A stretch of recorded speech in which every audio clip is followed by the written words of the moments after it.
we're going to kind of start at the beginning of your journey in education, but we're going to go back to secondary school.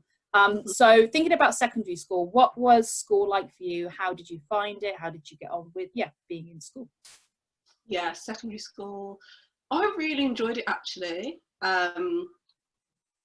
For me, it was a really good time. I'd say I was quite an all-rounder. I didn't really know what I wanted to do in secondary school, but I just loved the variety of subjects that they were and things like that. So I enjoyed it. My school at the time was a community arts college, so they really specialised in like the arts and drama and things like that. So we'd get to take part in lots of like competitions around that and travel the country doing like art shows and things like that. So that was quite fun. Maybe that's why I enjoyed it a lot as well. Yeah. It was definitely the standard stuff we're doing. Yeah. Yeah, that's really cool. And obviously that's kind of, I imagine, was at that the point that obviously that was kind of inspired you to get into being creative? Yeah. So I had like really enthusiastic and encouraging sort of arts teachers. So art, especially product design as well. They were like really interesting topics for me when I was in school. So I did a lot of that. And I mean, I was quite a huge drama geek. I don't know what happened. I did a lot of drama, but that was kind of tied in. Whenever we'd do a show, we'd like design the masks for the show and the costumes for the show. So I think that's where the creative element of it came in a lot more, because there was a lot of collaboration across the arts generally. So yeah. Obviously you loved being creative at school. Obviously, were the creative subjects your favourite ones? Was there anything else that maybe wasn't creative that was one of your favourite subjects? I loved maths. I really loved maths. It was up there in like one of my top subjects. I was just obsessed with it. So yeah, that's probably a bit of a curveball, but yeah, it was maths and the arts for me. Oh yeah, interesting mix. Yeah. I suppose that means though, as a freelancer, it means you can do your own all your own finances. I have to. There's no choice. Someone else do it for me. I have to. Yeah, I was a bit rusty when I started, but it's getting better. I think I liked maybe the less practical things of maths, like differentiation and things like that, which I don't really use much of, and all the graphs and statistics. So the mental maths part I struggle with, but I'm getting stronger every day. Yes.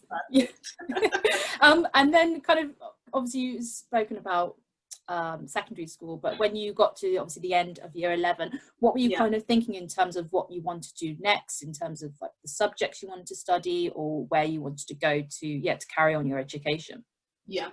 I knew I wanted to do something creative. I didn't know what. I didn't really know many graphic designers at the time at all. So for me, I was kind of thinking maybe photography or architecture, because I really liked maths as well, or something along those lines. So when it came to college, I kind of decided that I would do A-levels, because I didn't have a clue what I wanted to do, and I didn't want to do a really sort of specific BTEC. So I did maths again, I did business studies, art and graphic design. So I wanted to sort of keep my options a bit open, so I didn't have a clue what I was going to do. So yeah. But actually, you know, the A-levels that you did pick have now come to really help you, I imagine. Is there stuff that you remember from your A-levels, like in business, that actually you're implementing now as a freelancer? Yeah, definitely. I only did a year of business studies, but it was really helpful, like very, very helpful, just sort of the basics that I took from that, sort of working out net and doing cash flows and things like that are things that like I really need to know now. So that has been really helpful. I hadn't even really thought of it in that light, really, but looking back, it's all played into where I am now. Yeah. Great. And obviously people that are watching this now will be students. I know obviously you said that you did A-levels, but the students that will be watching this will be BTEC students who are doing graphic design. So reflecting back on your time in post-16 and in secondary school, and even maybe a bit into university, what advice would you give them if they're looking to obviously maybe pursue a career or go into higher education and study graphic design?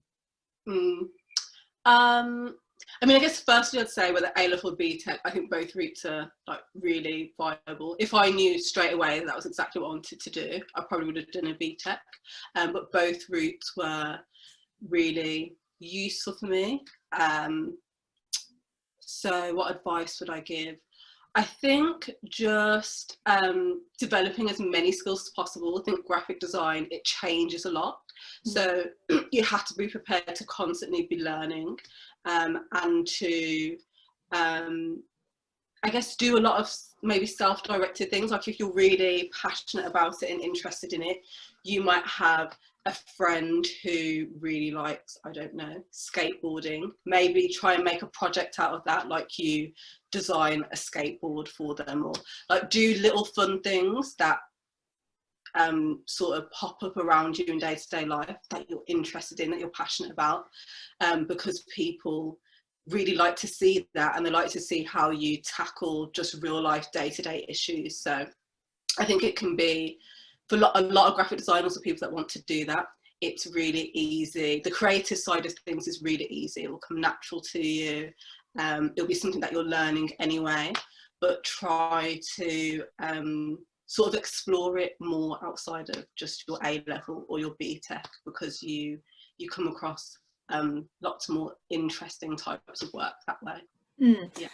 And I guess as well with you know, obviously when you go into the industry and trying to find a job in that, if you can show that you have a diverse portfolio, then that kind of shows that you can adapt to the needs of the business, whether you're working for a graphic design company or you're working for a like a marketing department for a specific company. So yeah, diversify.